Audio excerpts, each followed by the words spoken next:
के लिए हम बैठ सके, उपस्थित हो सके घर में अपने, उसके आराधना स्तुति करने वाले बन सके। अब हम वचन में से देखेंगे, परमेश्वर के वचन में समझने सीखने का प्रयास करेंगे। आज का जो शीर्षक है वो है बादल। आज का शीर्षक है वो है बादल। बादल जो होता है, अब बादल जो है बाइबल में जो वर्णन है बादलों के बारे में, संकट के बादल भी हैं बाइबल के अंदर, आशीषों के बादल भी हैं। बादल ने मार्ग भी दिखाया है हमें, मनुष्य को मार्ग भी दिखाता है बादल। परमेश्वर की उपस्थिति बादल के अंदर दर्शाई गई है बाइबल के अंदर। हमारी रक्षा भी बादलों के द्वारा होती है, बाइबल में हमें बताया गया है। बादल के द्वारा रक्षा भी की है, परमेश्वर ने हमारी सहायता मदद की है।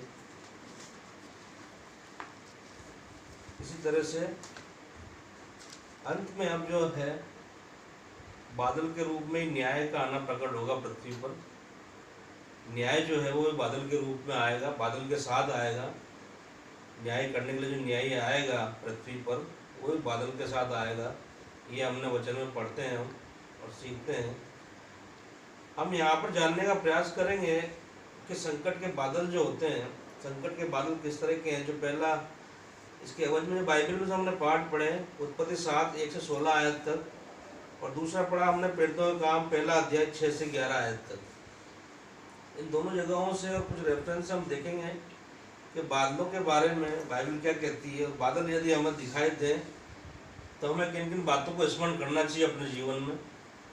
बाइबल के अनुसार यदि बादल को हम देखते हैं, बादलों को हम देखते हैं आसमान के अंदर, तो वो हमें कौन कौन सी बातें याद दिलाते हैं, हमें किन किन बातों की प्रति करना चाहिए, किन किन बातों को याद करना चाहिए बादलों को देख करके। बाइबल में बादल जो है एक कृति है परमेश्वर की, जो सृष्टि की रचना की, उसमें एक अंश है बादल, छोटा सा अंश है बादल जो बनाया है।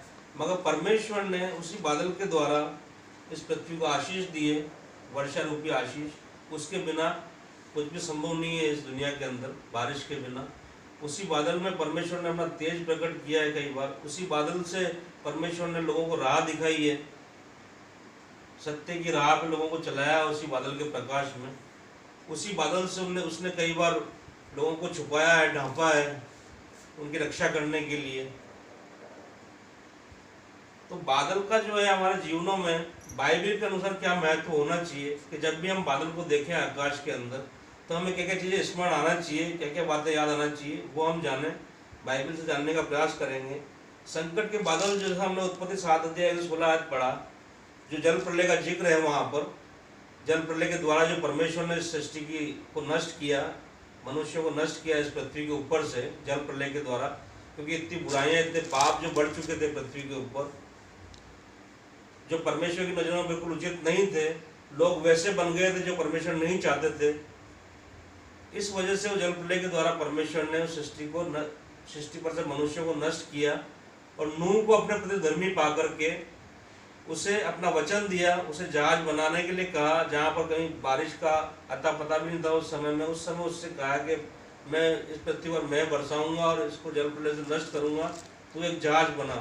उसका नापचोप बताया परमेश्वर ने नूह को, इतना लंबा इतना चौड़ा, इस वृक्ष की गोपेर के वृक्ष की लकड़ी से उस जहाज को तू बनाना, और वो सारी चीज़ें, और साथ साथ जोड़े शुद्ध पशुओं के और पक्षियों के और अशुद्ध पशु पक्षियों के एक जोड़ा उसमें लेना, और तू अपने तीनों पुत्रों, बहुओं और अपनी पत्नी समेत उसमें प्रवेश करना। ये सब परमेश्वर ने उसको इंस्ट्रक्शन दिए, बताया उसको। तो नूह ने वहाँ पर विश्वास करके उस जहाज को बनाया, परमेश्वर के वचन के ऊपर विश्वास करके उस जहाज को बनाया, उसकी रचना की। और जब वो समय आया, प्रलय का समय, जब वो जहाज बना चुका, पूरी तैयारी हो चुकी परमेश्वर की, तब परमेश्वर ने उसको दर्शन दे कहा तब तो अपने घराने समेत उन पशु पक्षियों जिनके बारे में मैंने तुझे बताया था जहाज में जा। और वहाँ पर लिखा हुआ है नूह की आयु 600 वर्ष की थी। उसके 600 वर्ष के का होने के बाद दूसरे महीने के 17वें दिन वो प्रलय पृथ्वी के ऊपर आया। और परमेश्वर ने इस पृथ्वी के ऊपर समुद्र के झरोके भी खुल गए, जल के झरोके सोते फूट निकले पृथ्वी के ऊपर से भी, और आकाश से भी वर्षा होने लगी। हम सब जानते हैं कि आकाश से वर्षा जब होती है, जब बादल होते हैं आकाश में, यानी कि बड़े घनघोर बादल वहाँ पर छाया होंगे जो 40 दिन और 40 रात तक नहीं हटे, लगातार पानी बरसाते रहे, वही मूसलाधार बरसात। और ऐसी बरसात वो बरसाते रहे कि पूरी पृथ्वी के ऊपर जल ही जल वहां पर हो गया। जहां पर नूह का जहाज टिका था उस अरारात पर्वत के ऊपर, वो काफी ऊंचा पर्वत बताते हैं उसे, यानी कि उसके ऊपर भी पानी था, इतना पानी पृथ्वी के ऊपर हो गया। तो ये संकट के बादल थे जो हमारे पापों के कारण इस दुनिया पर आए। परमेश्वर ने इस पृथ्वी के ऊपर बादल जो फैलाए वो हमारे पापों के कारण, मनुष्य जाति के पापों के कारण इस पृथ्वी के ऊपर फैलाए वो बादल, इस आकाश के ऊपर फैलाए वो बादल, और उससे संकट बरसा नीचे और सारे सत्यानाश कर दिया पृथ्वी का। मनुष्यों को यहाँ से, मनुष्य क्या जानवर क्या जितने उस जहाज के बाहर थे, उन 8 प्राणियों उन जानवरों के अलावा सबका नाश कर दिया परमेश्वर ने। तो ये संकट के बादल थे जो हमारे पापों की वजह से आए थे, हमारी बुरे कामों की वजह से आए थे, परमेश्वर की आज्ञा के न मानने की वजह से आए थे, परमेश्वर की इच्छाओं पर न चलने की वजह से आए थे। वैसे आशीष के बादल जो परमेश्वर ने दिए हमें, जो हमें हमारे लिए मेह बरसाते हैं, इस भूमि पर फसल उपजाते हैं, हरी घास उगती है, हमें खाने के लिए अन्न देता है पृथ्वी जब पानी बरसता है इसके ऊपर, तो वो आशीष के बादल होते हैं। मगर वो आशीष के बादल भी जब तक नहीं बरसते जब तक हम उसकी आज्ञाओं का उल्लंघन करते हैं, उसकी आज्ञाओं पर नहीं चलते, उसकी आज्ञाओं को नहीं मानते हम, तब तक वो आशीष के बादल भी इस पृथ्वी पर वो नहीं बरसाता है। जैसा कि हम पढ़ेंगे इसके बारे में, मलाकी नबी की पुस्तक उसका 3रा अध्याय 10 आयत में क्या लिखा हुआ है? मलाकी 3 उसकी 10 आयत में आशीष के बादल जो है परमेश्वर की ओर से वो बादल भी आते हैं और वो हमारे लिए आशीष बरसाते हैं, इस पृथ्वी को धनदान से भरपूर करते हैं, खाने के लिए हमें अन्न देते हैं, अन्न उपजता है यहाँ पर, और सारी तरह की हरियाली जानवरों के लिए और सब कुछ यहाँ पर पैदा होता है इस पृथ्वी पर जब वो आशीष के बादल बरसते हैं। मगर कई बार वो आशीष के बादल नहीं बरस पाते, वो भी हमारे पापों का कारण होता है। क्या लिखा हुआ मलाकी नबी 3 उसकी 10 आयत में? सारे दशवांश भंडार में ले आओ कि मेरे भवन में भोजन वस्तु रहे। सारा दशवांश भंडार में ले आओ कि मेरे भवन में भोजन वस्तु रहे, यानी कि परमेश्वर के प्रति जो हमारा कर्तव्य है, जो आशीष उसने दी उसका धन्यवाद करते हुए जो उसको हमें देना है कि मेरे भवन में भोजन वस्तु रहे। मेरे भवन में किसी भी कंगाल के लिए, गरीब के लिए, लाचार के लिए, मोहताज के लिए भोजन वस्तु रहे। अपना सारा दशवांश ले आओ, तब मैं क्या करूँगा। और सेनाओं का यहोवा ये कहता है कि ऐसा करके मुझे परखो कि मैं आकाश के झरोखे तुम्हारे, ऐसा करके मुझे परखो कि मैं आकाश के झरोखे तुम्हारे लिए खोलता हूँ कि नहीं खोलता हूँ। कई बार जो मैं आकाश के झरोखे तुम्हारे लिए बंद कर देता हूँ, जिस समय तुम्हें बारिश चाहिए होती है उस समय बारिश नहीं हो पाती, जिस समय तुम्हें उसकी आशा रहती है, उम्मीद रहती है, वो बादल आकर के बिना बरसे चले जाते हैं, जिस समय तुम्हें उसकी जरूरत होती है उस समय वो नहीं बरस पाती। तो तुम ये करो कि अपना सारा दशवांश लेके आओ, अपनी सारी प्रतिज्ञाएं मेरी जो तुम्हें दी हुई है मैंने उन पर मानो, मेरी आज्ञाएं जो उन पर चलो तुम, और फिर मुझे परखो, देखो मैं तुम्हारे लिए आकाश के झरोखे खोलता हूँ कि नहीं खोलता हूँ समय के ऊपर। वही समय का मतलब लिखा हुआ है नीचे, आगे क्या लिखा हुआ है? खोलकर तुम्हारे ऊपर अपरंपार आशीष की वर्षा करता हूँ कि अपरंपार आशीष की वर्षा करता हूँ कि नहीं करता हूँ। तो ये आशीष की वर्षा जो है उसके लिए परमेश्वर ने हमें एक कंडीशन दी है, परमेश्वर ने एक वाचा दी है, परमेश्वर ने कुछ प्रतिज्ञाएं दी है हमें, परमेश्वर ने कुछ आज्ञाएं दी है हमें, परमेश्वर ने कुछ वचन दिए हैं हमें, जिनको हमें मानना जरूरी है अपने जीवनों में, उनके अनुसार अपने जीवन को जीना जरूरी है। तभी वो आशीष की बरसात बरसाने वाले बादल हमारे ऊपर आएंगे, इस पृथ्वी के ऊपर छाएंगे। वैसे ही जो बादल है हमारे पास, बादल जो हमारे लिए परमेश्वर ने रचे हैं, वो रक्षा किस तरह से करते हैं हमारी रक्षा के लिए बादल को काम में लिया है परमेश्वर ने। जैसे हम सब जानते हैं कि वहाँ पर जो मिस्र देश से निकले थे वो लोग, तब जब फिरौन ने की सेना ने उनका पीछे किया था वहाँ पर, तो फिरौन की सेना लोगों के बीच में जब तक वो लाल समुद्र में से पार नहीं हो गए, बादल के खंभे के रूप में परमेश्वर वहाँ पर उपस्थित रहे थे। उस बादल के खंभे के रूप में बीच में उनके आगे थे, जिससे कि वो उनको नहीं देख पाए और उनका पीछा नहीं कर पाए, डर और भय उनमें आ जाए। परमेश्वर इस तरह से रक्षा भी करते हैं हमारी। परमेश्वर ने कई बार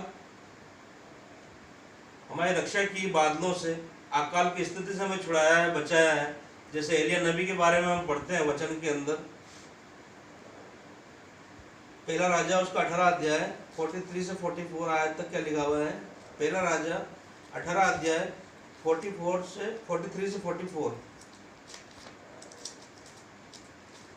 यहाँ पर अकाल की स्थिति है, 3.5 साल से पानी नहीं बरसा जमीन के ऊपर। पहला राजा ये उसके बारे में हम देखें। पहला राजा 18 अध्याय 43 से 44 आयत में क्या लिखा हुआ है। और उसने अपने सेवक से कहा, चढ़कर समुद्र की ओर दृष्टि करके देख।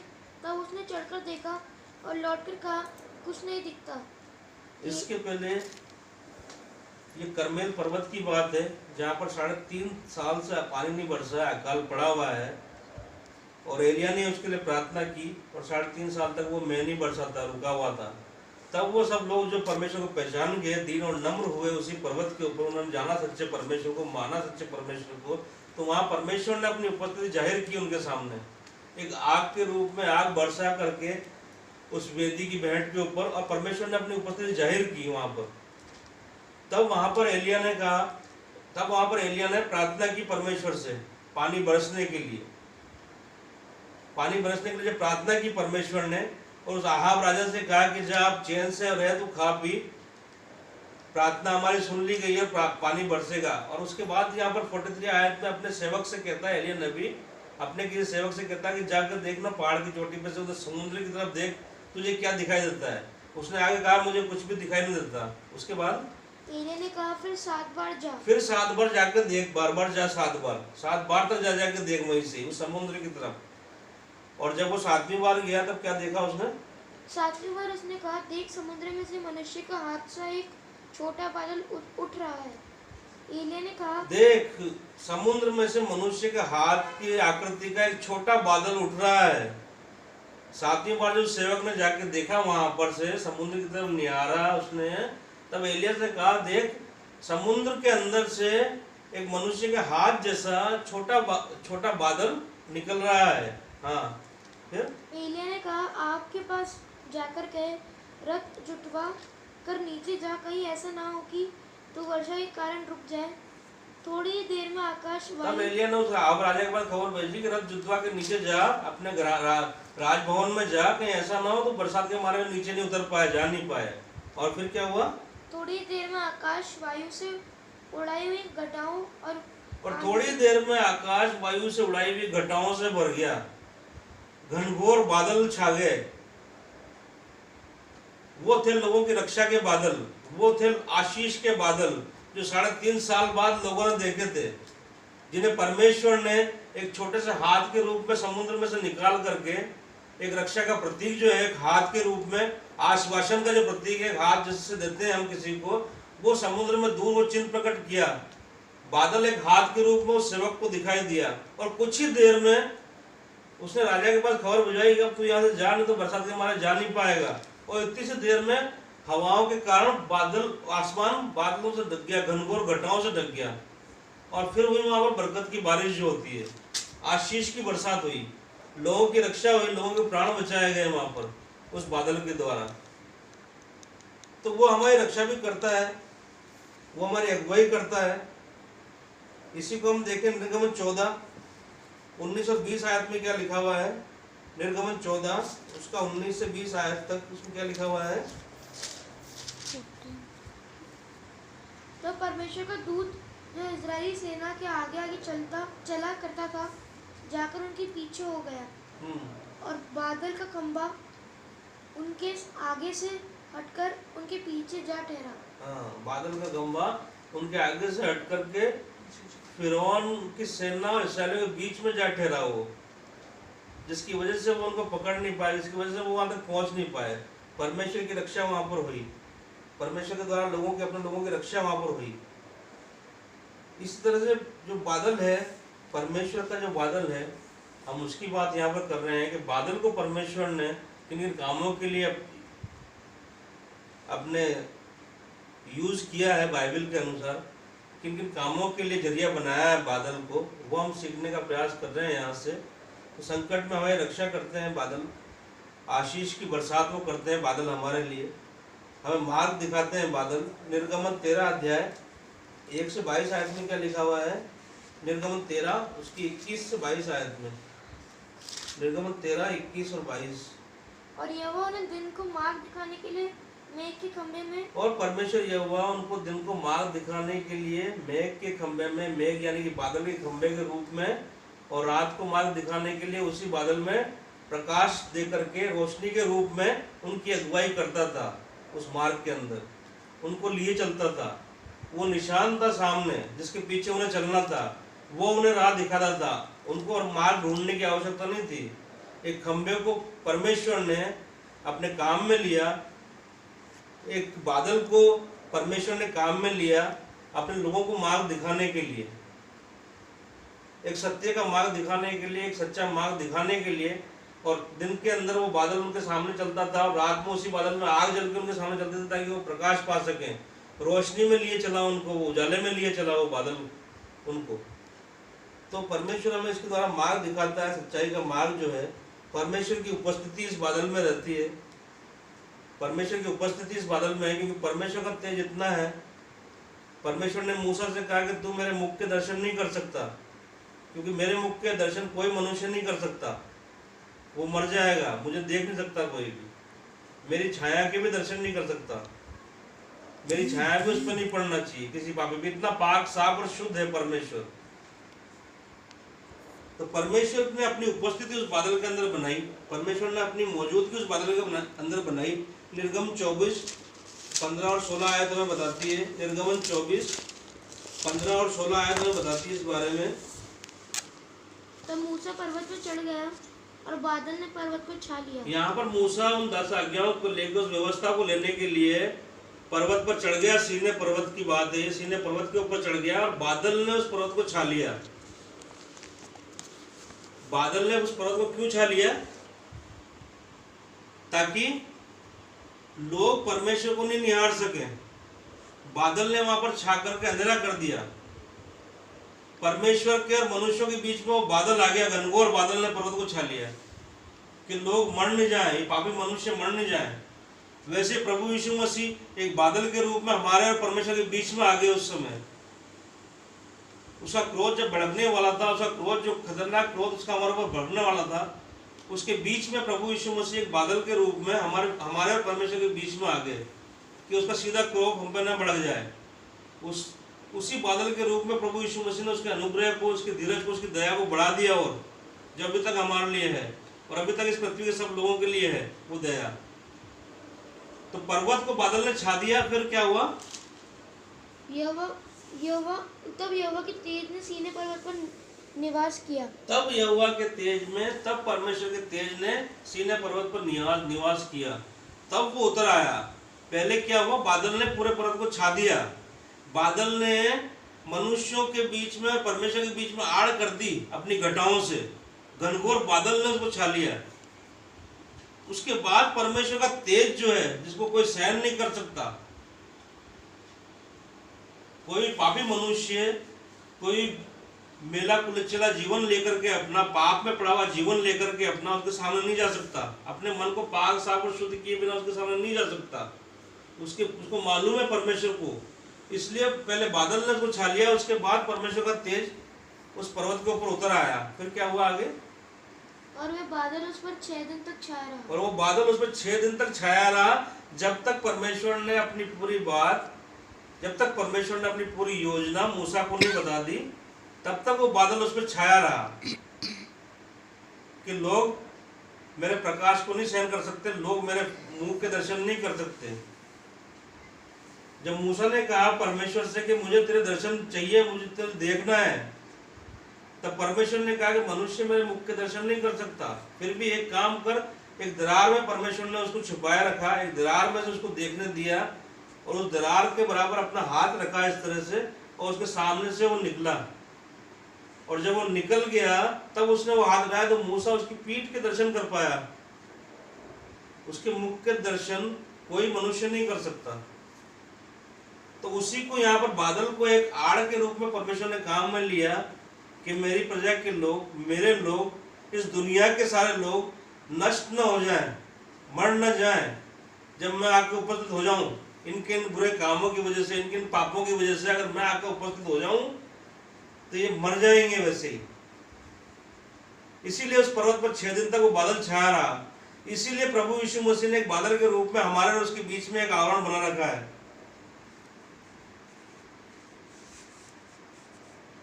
और हमारी पहुंच उसके पास अगर है तो प्रभु यीशु मसीह के जरिए होके जाती है वो। इसी वजह से हम सीधे वहां उपस्थित नहीं हो सकते, और हम अपने आप को पाक साफ शुद्ध किए बिना वहां उपस्थित हो ही नहीं सकते। तो बादल वहां पर छाया रहा 6 दिन तक, और परमेश्वर ने अपनी योजनाएं, अपनी व्यवस्था मूसा को वहां पर दी। तो बादल हमें परमेश्वर की उपस्थिति मौजूद करता है, परमेश्वर की उपस्थिति बादल के रूप में होती है, और एक आड़ वो हमारे और अपने बीच में रखता है जिससे कि हम नष्ट न हो जाए। इसी तरह निर्गमन 40:34 से 38 में क्या लिखा हुआ है?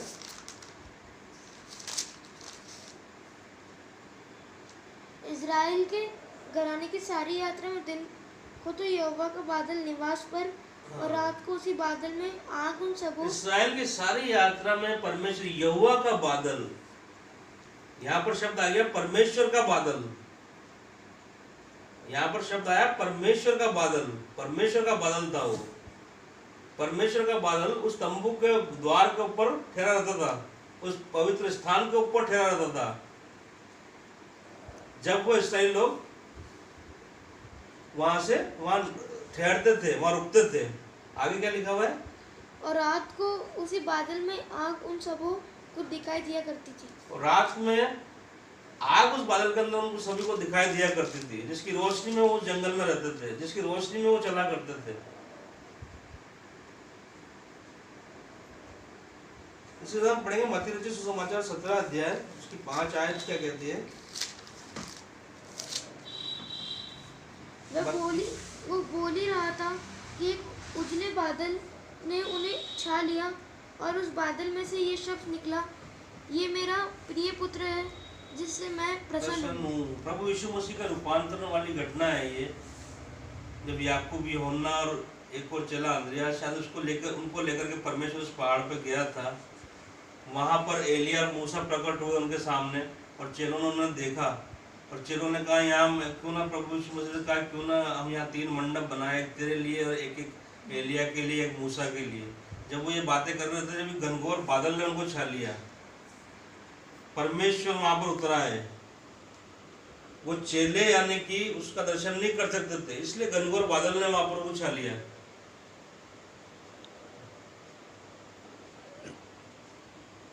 और उसमें से बादल में से एक शब्द हुआ कि ये मेरा प्रिय पुत्र है, इसकी सुनो। परमेश्वर ने वहां भी एक बादल को आड़ बना के रखा कि उसके दर्शन हम इन पापी मनों से, ऐसे हृदयों से, पाप में जीवन से में पड़े हुए हम उसका दर्शन नहीं पा सकते। वहां पर बताया परमेश्वर ने, और उसके लिए कहा, प्रभु यीशु मसीह के लिए आज्ञा दी बाकी लोगों को कि ये मेरा प्रिय पुत्र है, इसकी सुनो। आगे क्या लिखा है? चेले ये सुनकर मुंह के बल गिर गए और अत्यंत डर गए। चेले ये सुनकर मुंह के बल गिर गए और अत्यंत डर गए। इसी बादल में परमेश्वर ने अपना धनुष रखा है। ये जो बादल है, इसी में परमेश्वर ने अपना एक धनुष रखा है। इसी बादल की वजह से परमेश्वर ने अपने खुद के बीच में, परमेश्वर ने अपने बीच में और इस पृथ्वी के बीच में वाचा बांधी है। इसी बादल की वजह से, उस जल प्रलय की वजह से, इसी बादल के द्वारा जल प्रलय की वजह से परमेश्वर ने अपने और पृथ्वी के बीच में एक वाचा बांधी है। उत्पत्ति 9 अध्याय में इसका जिक्र हमें मिलता है। और इस बादल के अंदर अपना धनुष रखा है। धनुष को अगर एक हथियार के रूप में देखा जाए तो हथियार हमारी रक्षा के लिए होता है। कोई सा भी हथियार अगर होता है, अगर उसका गलत इस्तेमाल नहीं किया जाए तो वो मनुष्य की रक्षा के लिए होता है। चाहे वो किसी जंगली जानवर से रक्षा आप मान लीजिए, चाहे किसी आपके शत्रु से रक्षा आपकी मान लीजिए, मगर एक धनुष जो है वो रक्षा के लिए होता है। तो परमेश्वर ने उस बादल के अंदर एक धनुष रखा है, और पृथ्वी के निवासियों से, पृथ्वी से परमेश्वर ने खुद ने एक वाचा बांधी है, जो है मिलता है उत्पत्ति 9 अध्याय 13 से 15 आयत में। क्या लिखा हुआ है? मैंने बादल में अपना धनुष रखा है ये मेरे और पृथ्वी के बीच में वाचा का चिन्ह होगा। मैंने बादल में एक धनुष रखा है जो मेरे और पृथ्वी के बीच में वाचा का एक चिन्ह होगा। क्या वाचा है वो? और जब मैं पृथ्वी पर बादल फैलाऊंगा तो बादल में धनुष दिखाई देगा, तब मेरी जो वाचा तुम्हारे और सब जीवित। और जब मैं पृथ्वी पर बादल फैलाऊंगा आज के बाद, तो तुम्हें बादल में एक धनुष दिखाई देगा। वो परमेश्वर का धनुष है जो सतरंगी रंग में हमें दिखता है, पूरा धनुष। बरसात के दिनों में जब बादल में जो धनुष दिखता है हमें, वो परमेश्वर का धनुष है। वो हमें याद दिलाता है कि परमेश्वर ने खुद ने इस पृथ्वी के और पृथ्वी के निवासियों के और अपने जानवरों सबको मिलाकर कर अपने बीच में एक वाचा बांधी है कि इस जल प्रलय के बाद जब भी मैं पृथ्वी पर बादल फैलाऊंगा तब ये चिन्ह तुम्हें दिखाई देगा। और इस चिन्ह को देख करके तुम क्या स्मरण करना, क्या लिखा आगे? तब मेरी और जो वाचा तुम्हारे और सब जीवित शरीरधारी प्राणियों के साथ बंधी है, हाँ, उसको मैं स्मरण करूंगा। उसको मैं स्मरण करूंगा।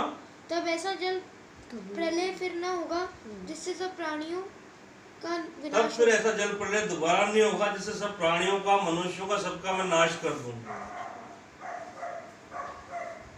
इस जल प्रलय के बाद जब भी तुम बादल देखो डर मत जाना। इस जल प्रलय के बाद जब भी तुम आकाश में बादल देखो डर मत जाना, क्योंकि मैंने वहां पर तुम्हारी रक्षा के लिए अपना एक धनुष रखा है। उस चिन्ह को देख करके, वो चिन्ह मेरी वाचा का चिन्ह होगा जो मैंने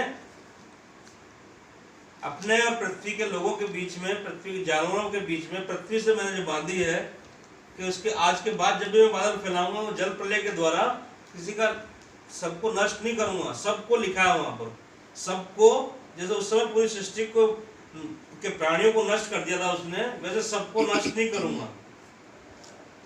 तो एक डर और भय जो है वो दूर करने के लिए परमेश्वर ने वो चिन्ह रखा है। उस चिन्ह को अगर आप देखें बरसात में, अपने मन में सोच लें और जान लें, विचार लें कि ये हमारी रक्षा के लिए, ये हमारी हानि के लिए नहीं है। अब जल प्रलय से हमारी हानि नहीं हो सकती। जब तक ये दुनिया बनी हुई, जब तक वो परमेश्वर की इच्छा है, जब तक ये दुनिया बनी हुई है, तब तक जल प्रलय के द्वारा हमारी हानि अब नहीं हो सकती। ये स्मरण हमें वो दिलाता है। और परमेश्वर ने खुद ने कहा है मेरे और पृथ्वी के बीच में ये वाचा है और ये वाचा का चिन्ह है। तो परमेश्वर की प्रतिज्ञा है हमसे ये।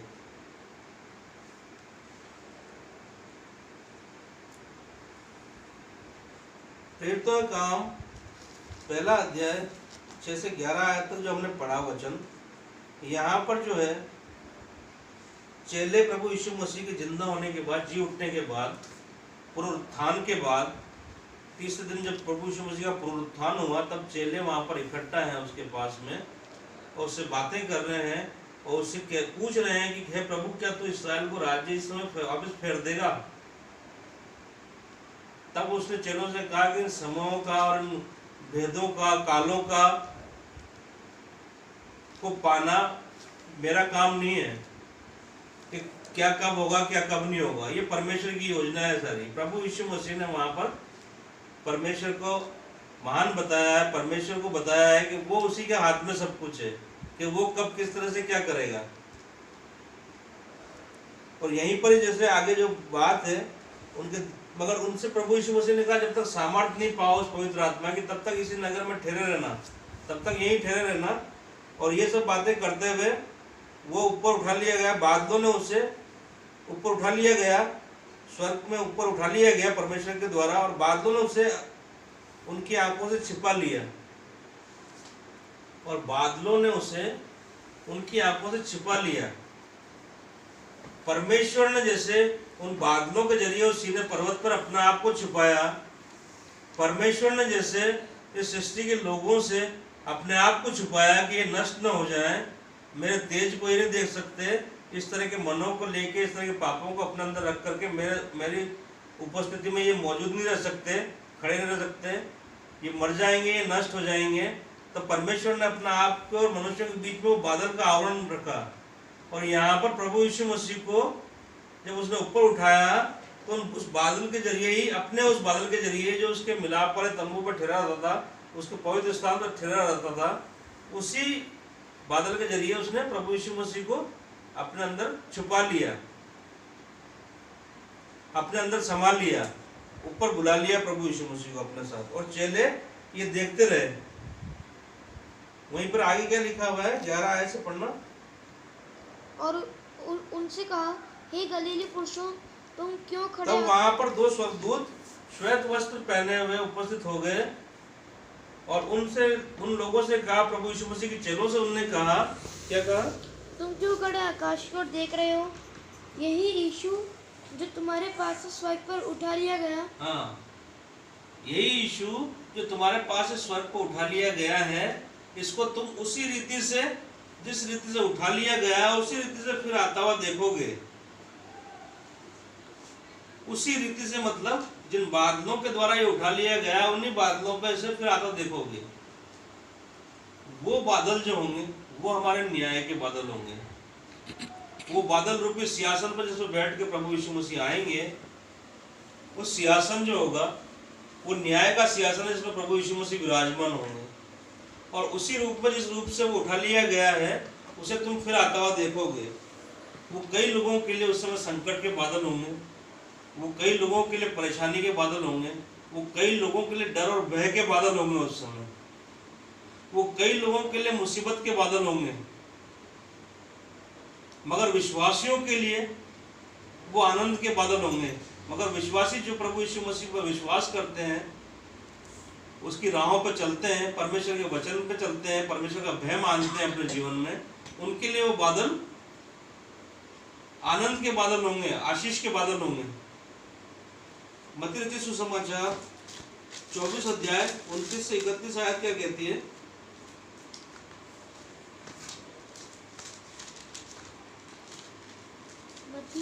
मत्ती 24 29 से 31 आयत तक, 29 से 31 तक।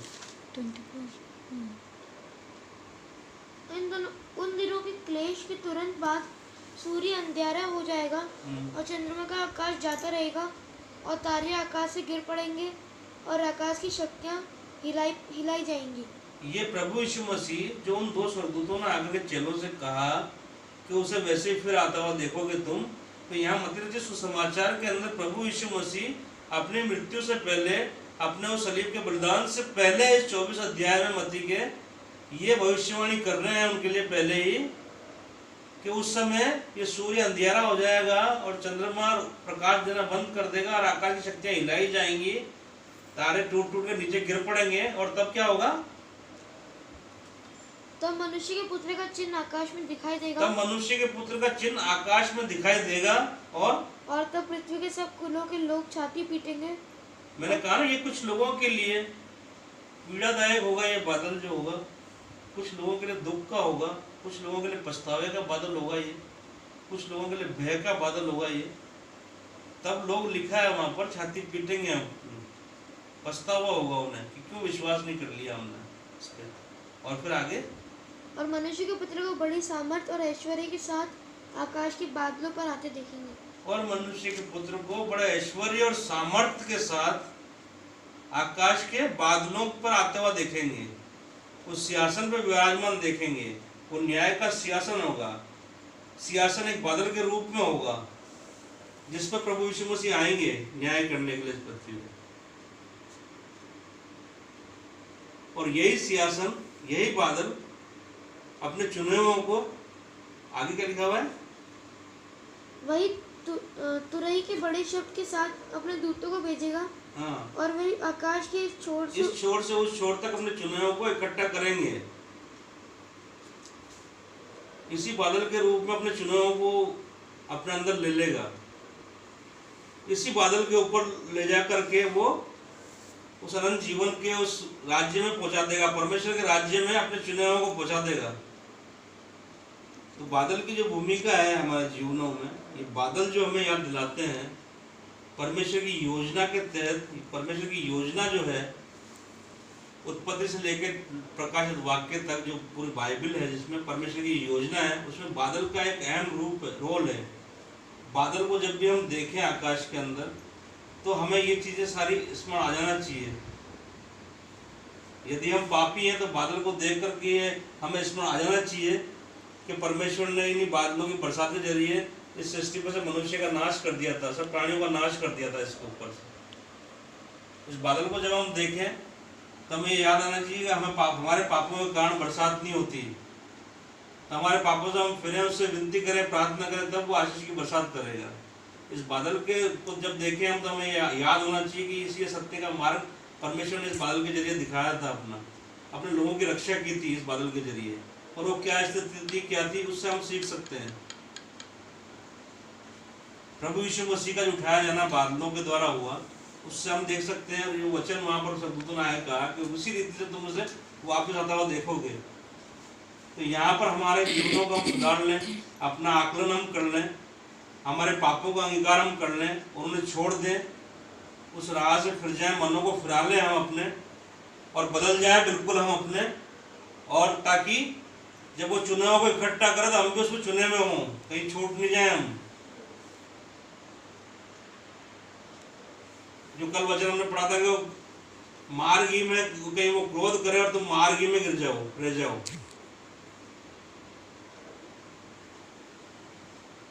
तो ये सारी बुराइयां अपने आप से अलग करें हम, और जो बादल हमें प्रतिदिन दिखते हैं आकाश के अंदर, या जब कभी भी हमें दिखते हैं, तो ये पूरा घटनाक्रम हम अपने जीवनों में याद कर लें कि किस समय बादल से क्या हुआ, किस समय बादलों से क्या किया परमेश्वर ने, किस समय बादलों की वजह से क्या किया परमेश्वर ने, और अब बादलों की वजह से वो क्या करेगा। तो इन बातों की प्रतीति करते हुए हम, जिससे हम बादल का जो उदाहरण है उससे हम सीख सकते हैं, पूरे वचन को जान सकते हैं कि बादलों को देख करके हम अगर वचन को स्मरण करते हैं तो हम उस अंत के दिन जब प्रभु यीशु मसीह आएंगे और न्याय जब होगा तो हम उन चुने हुए में शामिल हो पाएंगे और चुन लिए जाएंगे उसके द्वारा। आइए हम दुआ करें।